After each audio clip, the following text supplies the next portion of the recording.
अस्सलाम वालेकुम स्टूडेंट्स। मैं आपका टीचर नरेश गोयल और आप देख रहे हैं मेरा YouTube channel biology with Naresh Goyal. अच्छा, हम क्लास नाइन्थ का चैप्टर नंबर 2 डिस्कस कर रहे थे और उस चैप्टर नंबर 2 के 2 पार्ट मैंने पहले अपलोड कर लिए हैं। ये उसका होगा पार्ट 3। पार्ट 3 के अंदर हमारा जो टॉपिक स्टार्ट हो रहा है सबसे पहले वो है थ्योरी, लॉ एंड प्रिंसिपल। ठीक है, सबसे पहले हम थ्योरी को समझते हैं। देखिए, जब भी कोई साइंटिस्ट बोले कि मेरे पास थ्योरी है और जब भी कोई आम बंदा यानी कि नॉन साइंटिस्ट बोले कि मेरे पास थ्योरी है, ये दोनों चीज़ें आपस में डिफरेंट होती हैं। ठीक है, वो कैसे? जब कोई भी नॉर्मल बंदा कहता है कि आई हैव अ थ्योरी, इसका ये मतलब होता है कि उसके पास एक गैस है, कोई भी एक तुक्का है जो वो अपने जहन में सोच कर बैठा है। ठीक है, लेकिन ऑन द अदर हैंड अगर हम साइंटिफिक थ्योरीज की बात करें, अगर कोई साइंटिस्ट कहता है कि मेरे पास एक थ्योरी है, तो उसकी वो थ्योरी क्या होगी? वेल टेस्टेड होगी। ठीक है, हाईली रिलायबल होगी और वो एक साइंटिफिक एक्सप्लेनेशन होगी। क्यों? क्योंकि साइंटिस्ट जब थ्योरी की बात करता है तो उसकी थ्योरी जो है वो बहुत ज़्यादा जो है वो टेस्टेड होती है, बहुत ज़्यादा वो वेरीफाइडेबल होती है। इसीलिए उसके अंदर जो है वो साइंटिफिक कोई ना कोई एक्सप्लेनेशन होती है। ठीक है, ताकि हम क्या कर सकें? नेचुरल फिनोमेना को समझ सकें। जितना भी हमारे पास कुदरती जितने भी सिस्टम है, जितने भी प्रोसेस हैं, उनको हम समझ सकें। ठीक है, तो इसके अंदर रिपीटेड ऑब्जर्वेशन होती है साइंटिफिक थ्योरी के अंदर। ठीक है, और लॉट्स ऑफ एक्सपेरिमेंट किए जाते हैं और उनसे जो डेटा कलेक्ट होता है उस डेटा को जमा किया जाता है, कलेक्ट किया जाता है। ठीक है, ये सारी की सारी चीज़ें शामिल होती हैं एक साइंटिस्ट की थ्योरी में। और एक आम बंदा अगर कहता है कि मेरे पास थ्योरी है तो वो चीज़ अलग होती है। ठीक है, जैसे यहाँ पर इन्होंने एक एग्जांपल दी हुई है, the theory of evolution. Evolution क्या होता है कि किसी भी जानदार के अंदर वक्त के साथ साथ जो है वो चेंजेस आना, इसको हम कहते हैं इवोल्यूशन। ठीक है, उसके बाद जो हमारे पास चीज़ आती है वो है लॉ एंड प्रिंसिपल। ठीक है, साइंटिफिक लॉ क्या होता है? साइंटिफिक लॉ जो होता है ना वो एक यूनिफॉर्म या कांस्टेंट फैक्ट होता है नेचर का, यानी ना तब्दील होने वाला या ना चेंज होने वाला एक हकीकत होती है कुदरत की, जिसको हम एक साइंटिफिक लॉ कहते हैं। ठीक है, जैसे न्यूटन्स के लॉ के अंदर न्यूटन ने जितनी भी सारी चीज़ें बताई वो सारी की सारी चीज़ें कांस्टेंट फैक्ट है, वो हकीकत है। ठीक है, ना तब्दील होने वाली हकीकत है वो सारी की सारी। और ये जो साइंटिफिक थ्योरीज होती हैं ये इररिफ्यूटेबल थ्योरीज होती हैं, यानी कि इनको जो है आप इनकार नहीं कर सकते, इनको आप रद्द नहीं कर सकते। ठीक है, सो बायोलॉजी को अगर हम शॉर्ट में देखें तो बायोलॉजी बहुत ज़्यादा शॉर्ट है लॉज के अंदर, यानी कुदरत के जितने भी लॉज है ना उसके अंदर बायोलॉजी जो है वो बहुत ज़्यादा शॉर्ट है। क्यों? क्योंकि नेचर के अंदर कोई एक चीज़ नहीं है समझने को। हमारी जो पूरी नेचर है या हमारी जो पूरी लाइफ है वो पजलिंग है। पजलिंग यानी जिसके अंदर बहुत सारे पजल्स हैं और उनके अंदर जितने भी प्रॉब्लम्स का सॉल्यूशन जो हमें मिलता है ना वो आहिस्ता आहिस्ता मिलता है, वो एकदम से नहीं मिल जाता है। ठीक है, अगला जो हमारे पास टॉपिक है वो है data organisation and data analysis. ठीक है, अच्छा, डेटा ऑर्गेनाइजेशन के लिए आपको एक टेबल या ग्राफ जो है वो प्रिपेयर करना पड़ता है अपने उस डेटा को शो करने के लिए। ठीक है, वो कहता है कि आप कोई भी डेटा निकालते हैं ना तो उस डेटा के पॉइंट्स आपको थ्रो आउट नहीं करने चाहिए, यानी फेंकने नहीं चाहिए। अगर आप समझते हो कि ये जो मेरी डेटा निकली है ये बैड है, और अगर आप समझते हो कि ये सपोर्ट नहीं करती मेरी प्रिडिक्शन को, यानी जो पहले मैं पेशेंट गोई करके आया था उससे अब मेरा डेटा नहीं मिल रहा। मलेरिया के केस में मिसाल की बात है कि किसी ने कुछ और सोचा हो, लेट्स से कि मलेरिया के केस में किसी ने पहले ये सोचा हो कि भाई गंदी हवा की वजह से मलेरिया होता है, तो वो उसकी एक तरह की प्रिडिक्शन थी। अब जब वो मलेरिया का एक्सपेरिमेंट करेगा तो उसमें से उसको क्या पता लगा कि नहीं भाई, गंदी हवा की वजह से नहीं, मलेरिया जो होता है वो असल में हमारे पास प्लाज्मोडियम की वजह से होता है। ठीक है, तो अगर यहाँ पे उसका जो डेटा उसने निकाला वो सपोर्ट नहीं किया, वो डेटा उसका गलत साबित हो गया, तो उसका ये मतलब नहीं है कि वो उसको फेंक दे। क्योंकि यहाँ पे लिखा हुआ है कि जितनी भी हमारे पास जो है वो बड़े से बड़ी डिस्कवरीज साइंस ने जो आज आज तक हासिल की हैं वो सारी की सारी उसी लिए हासिल की हैं कि उनको जो है उन चीज़ों का रॉन्ग डेटा भी मिला है, यानी कि कोई ना कोई एक साइंटिस्ट होगा जिसने अगर किसी चीज़ को गलत साबित किया होगा तो उसको सही साबित करने के लिए दूसरे साइंटिस्ट उसके पीछे लगेंगे। ठीक है, तो अगर आप एक डेटा रिकॉर्ड कर चुके हैं तो आपको एक मैथमेटिकल एनालिसिस जो है वो परफॉर्म करना पड़ेगा, जो कि या तो सपोर्ट करेगा या तो इनकार करेगा आपके हाइपोथेसिस को। जो आप पहले तुक्का लगा कर आए थे, जो सोच कर आए थे, या उसको सपोर्ट करेगा, यानी या तो वही बात निकलेगी, या तो उससे कुछ चेंज निकलेगा, यानी वो आपकी चीज़ क्या हो जाएगी, रिफ्यूज़ हो जाएगी। ठीक है। अच्छा, ये यहाँ पे एक जो है वो बार चार्ट बना हुआ है। इस बार चार्ट के अंदर मलेरिया केसेस जो है ना वो सिंध के अंदर साल 2016 से 17 के बीच में, कि भाई किस इस साल के अंदर किस महीने में कितने मलेरिया के केसेस जो हैं वो देखे गए हैं, तो उसका ये पूरा एक ग्राफ बना हुआ है। ये मैं आपको समझाता हूँ।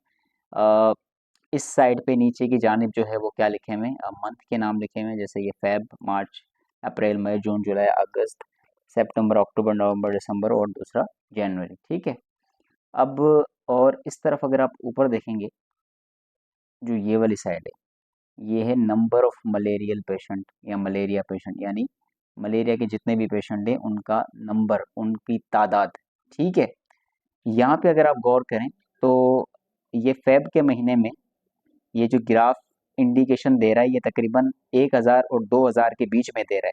तो हम ये समझ सकते हैं कि ये जो इंडिकेशन हमें दे रहा है, ये तकरीबन 1500 के करीब जो है हमें दे रहा है। ठीक है। अच्छा, 1500 के करीब दे रहा है। इसी तरह अगर हम मार्च में देखें तो मार्च में 1000 से थोड़ा सा ऊपर है, यानी 1200 तक के जो है ना केसेस इस महीने के अंदर, मार्च के महीने के अंदर दिखाई दिए। और ये जो तीसरा है ये इसी तरह 1000 से भी थोड़ा नीचे, लेट से हम कहते हैं कि 900 केसेस जो हैं वो 2016 से 17 के बीच में, अप्रैल के महीने में जो है वो 900 केसेस दिखाई दिए हमें। तो इसी तरीके से ये पूरा ग्राफ बना हुआ है। ये ज़ाहिर है किसी महीने में थोड़ा होगा, किसी महीने में ज़्यादा होगा। ये जो अक्टूबर का महीना है जिसका ब्लैक में जो ग्राफ बना हुआ है सबसे ऊपर, इसमें तकरीबन अक्टूबर के महीने में 6000 जो है वो केसेस देखे गए थे। तो इसीलिए इसको जो है वो सबसे टॉप पर इसकी इंडिकेशंस दी गई हैं। ठीक है।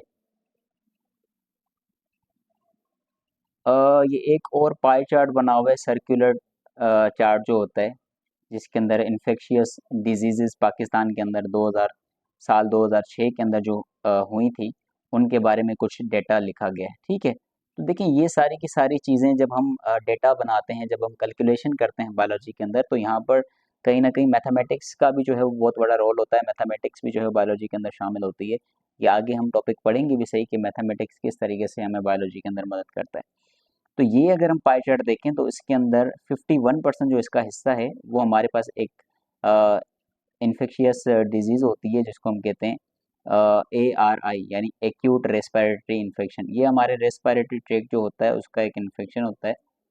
और इस इन्फेक्शन से 51% जो है यानी इस पूरे साल का 51% जो एरिया था वो इस बीमारी से जो है वो लोग मुतासिर हुए थे। इसी तरह 16% मलेरिया से 15% डायरिया से, और 8% डायसेंट्री से, और 7% जो है वो स्केबीज से। ठीक है। मलेरिया क्या होता है, आप पढ़ चुके हैं इस चैप्टर में पहले भी कि ये हमारे पास एक फीमेल मॉस्किटोज होती हैं, एनोफिलीज, उसकी वजह से होता है। डायरिया के अंदर लूज मोशन हो जाते हैं और बॉडी का पानी वेस्ट हो जाता है।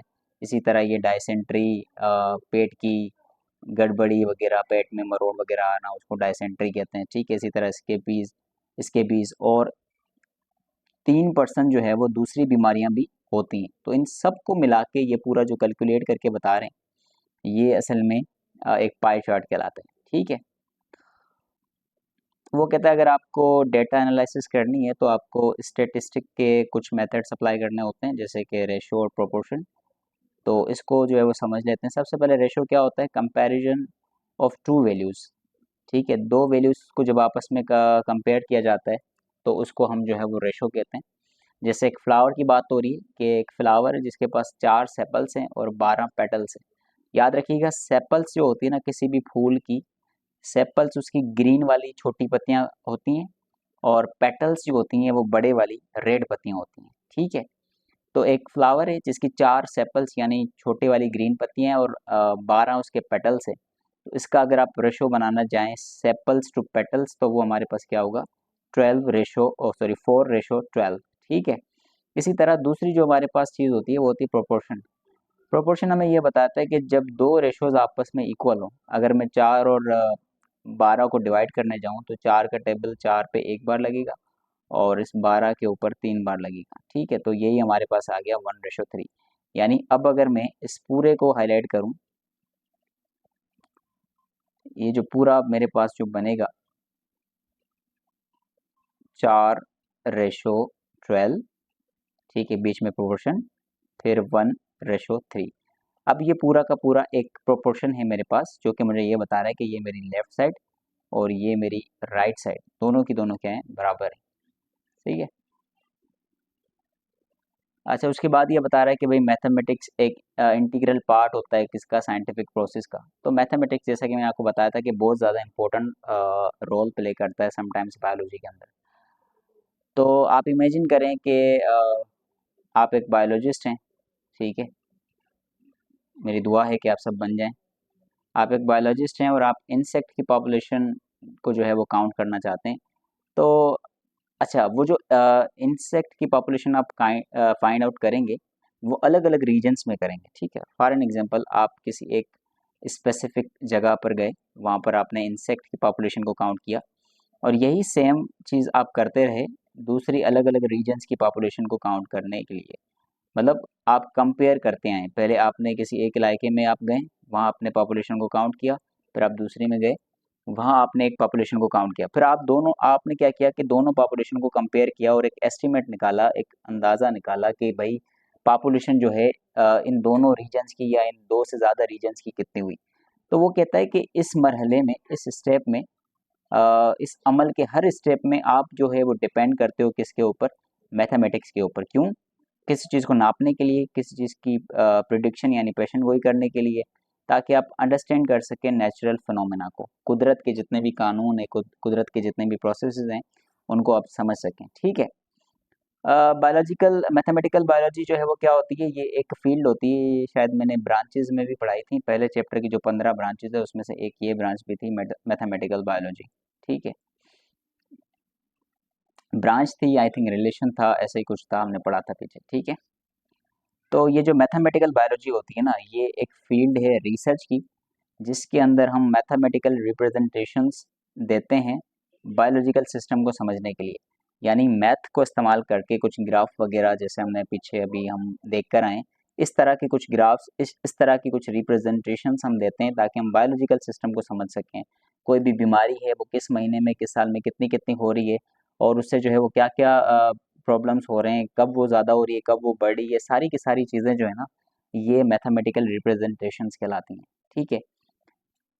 एक और की रोल जो मैथमेटिक्स के अंदर इम्पोर्टेंट चीज़ होती है वो होती है मैथमेटिकल मॉडल्स को प्रिपेयर करना, यानी कुछ ऐसे मॉडल्स बनाना जिसके अंदर मैथमेटिक्स यूज़ होती है लेकिन वो आपके बायोलॉजिकल सिस्टम में आपको जो है वो हेल्प करेगी, चीज़ों को प्रिडिक्ट करना, चीज़ों को काउंट करना, इस तरह से, ठीक है।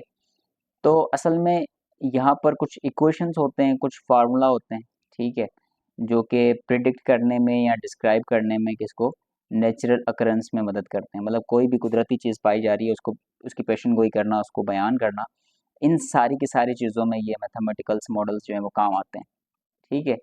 और उसके साथ साथ जैसे कि बिहेवियर पैटर्न, कोई भी जानदार है उसका किस तरह का बिहेवियर है, ठीक है। पॉपुलेशन चेंजेस ओवर टाइम, वक्त के साथ साथ पॉपुलेशन के अंदर जो है वो तब्दीली आना, ठीक है। स्ट्रक्चर ऑफ प्रोटीन, प्रोटीन का स्ट्रक्चर अगर मालूम करना हो, प्रोटीन का स्ट्रक्चर भी बड़ा डिटेल में आपको जो है वो पढ़ाया जाता है।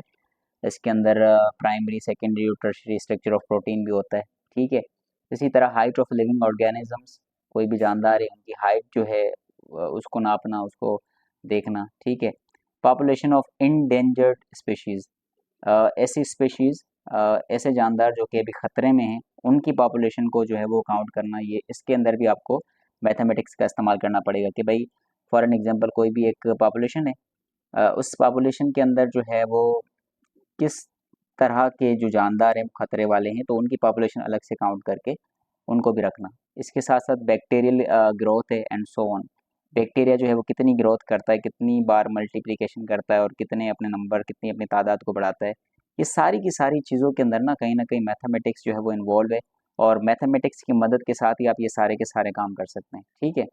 फाइनली हम ये कह सकते हैं कि मैथमेटिक्स जो है एक क्रिटिकल रोल प्ले करता है ताकि हम और भी बेहतर तरीके से अंडरस्टैंड कर सकें इस नेचुरल वर्ल्ड को, ठीक है। तो यही लिखा होता है इस चैप्टर में। इसके बाद इसके एमसीक्यूज देख लेते हैं हम। वैसे आपको पहले ट्राई ये करना है कि एमसीक्यूज आप अपने खुद से सॉल्व करें। हाँ, अगर फिर कोई समझ में नहीं आता तो आप यहाँ से हेल्प ले सकते हैं। So in circle the correct answers, यानी कि जो सही आपको लग रहा है उसको आप सर्किल करें। हम यहाँ पे हाईलाइट करेंगे, एक ही बात है। Select the correct sequence of the biological method, तो बायोलॉजिकल मेथड की जो सीक्वेंस हम पीछे पढ़कर आए थे उसको सही से करेक्ट सीक्वेंस उसकी फाइंड करनी है। तो पहले ऑप्शन नंबर ए में लॉ है, थ्योरी है, रीजनिंग है। लॉ कभी भी पहले नहीं आता, ठीक है। इसी तरह दूसरा हम देखें तो हाइपोथेसिस, उसके बाद डायरेक्ट थ्योरी। तो हाइपोथेसिस एक तुक्का है, एक साइंटिफिक गैस है, उसके बाद डायरेक्ट थ्योरी कभी नहीं आ सकती, तो ये भी गलत है। अगर सी का हम देखें तो हाइपोथेसिस, फिर रीजनिंग, फिर थ्योरी, फिर लॉ, ये थोड़ा सही लग रहा है मुझे। लेकिन उससे पहले चौथा ऑप्शन देख लेते हैं कि इसमें इसके अंदर पहले लॉ आ गया, फिर हाइपोथेसिस आ गई, फिर रीजनिंग और फिर थ्योरी। तो जो ये सी वाला ऑप्शन है ना हमारा, ये वाला सही है कि पहले हमारे पास हाइपोथेसिस होगी, फिर रीजनिंग होगी, फिर थ्योरी होगा और फिर जो है वो लॉ होगा। सही है। तो select the odd one. Odd one का मतलब ये कि इन चारों में से जो आपको इस जगह पे अजीब लग रहा है उसको आप रिमूव कर सकते हैं। तो असल में ये थ्योरी, लॉ और हाइपोथेसिस आपको पता है ये बायोलॉजिकल जो हमारे पास मेथड था उसके वो हैं, उसके अंदर आते हैं। और रेशो जो है वो स्टेटिस्टिक्स के अंदर आता है, ये एक अलग चीज़ है, ठीक है। अच्छा, तीसरा कह रहा है कि कौन सी फील्ड होती है रिसर्च की जिसके अंदर मैथमेटिकल रिप्रेजेंटेशंस जो हैं वो इस्तेमाल किए जाते हैं बायोलॉजिकल सिस्टम को समझने के लिए। तो ये नाम से ही पता लग रहा है वो हमारे पास मैथमेटिकल बायोलॉजी होती है। बायोलॉजिकल मेथड में सब होते हैं एक को छोड़ के, तो डाटा कलेक्शन होता है, ऑब्जर्वेशन होता है, एक्सपेरिमेंट होता है, प्रोपोर्शन का वहाँ पर काम नहीं है, ये अलग चीज़ है, ठीक है। तो इसका ये डी होगा। साइंटिफिक रीजनिंग जो कि मूव करती है स्पेसिफिक टू जनरल, तो हमने दो तरह की रीजनिंग पढ़ी थी, एक इंडक्टिव और डिडक्टिव। और उसमें से भी जो यानी कि स्पेसिफिक टू जनरल मूव करती है वो इंडक्टिव होती है, ठीक है। ऑब्जर्वेशन एक अलग चीज़ है और दोनों ये नहीं हो सकते, ठीक है। Quantitative observation is the use of, तो जब भी हम क्वांटिटेटिव ऑब्जर्वेशन की बात करते हैं तो यहाँ पे हमने पढ़ा था कि इक्विपमेंट जो है, औजार या आले यूज़ होते हैं। यहाँ पर सेंसेस का कोई काम नहीं है क्योंकि सेंसेस हमारे पास क्वालिटेटिव ऑब्जर्वेशन में यूज़ होती है। और गैस और रेशो तो टोटली यहाँ पर एक डिफरेंट चीज़ है, ठीक है। इक्वेशन जो हमें बताती है कि भाई दो रेशोज इक्वल हैं उसको हम कहेंगे प्रोपोर्शन, ये हम पढ़ कर आए हैं अभी। और उसके नीचे जो है कंपैरिजन ऑफ टू वैल्यूज़ किसको बोलेंगे, वो हम रेशो को बोलेंगे, ठीक है। नंबर 9 पे कि हाइपोथेसिस क्या होती है उसके बारे में 4 पॉइंट्स लिखे गए हैं, तो हम इसको ज़रा देख लेते हैं। पहला क्या कह रहा है, the same thing as an unproven theory, मतलब सेम चीज़ हो लेकिन उसको अभी तक प्रूव नहीं किया गया हो, मतलब एक अनप्रूवन थ्योरी हो, ठीक है। दूसरे में क्या कह रहा है कि एक आर्जी वजाहत हो जिसको टेस्ट किया जाए और वो गलत भी हो सकती है, ये मुझे सही लग रहा है, लेकिन इससे पहले बाकी देख लेते हैं। और वेरीफाइबल ऑब्जर्वेशन, ऐसा नहीं है वेरीफाई अभी तक, मतलब हाइपोथेसिस डायरेक्टली कभी भी वेरीफाई नहीं हो सकती। A fact based on quantitative data that is falsified, ये भी नहीं होगा। तो इसका ये होगा कि a tentative explanation that can be tested and is falsified, ये एक ऐसी वजाहत होती है, आर्जी वजाहत होती है, यानी ऐसे ही हम सोचते हैं, ऐसे ही हम एक गेस लगाते हैं, तो ये जो है आगे चल के गलत भी साबित हो सकती है, ठीक है। लास्ट वाला क्या कह रहा है कि डेटा ऑर्गेनाइजेशन के अंदर जो मेथड काम करता है, जो मोस्टली यूजफुल है, वो असल में टेबल और ग्राफ दोनों होते हैं। तो इसका ये होगा option number D, A and B. ठीक है स्टूडेंट्स, तो ये था आज का लेक्चर, होप समझ में आया होगा। और इसको लाइक करें, शेयर करें, चैनल को सब्सक्राइब करें। Thank you so much for watching, stay connected.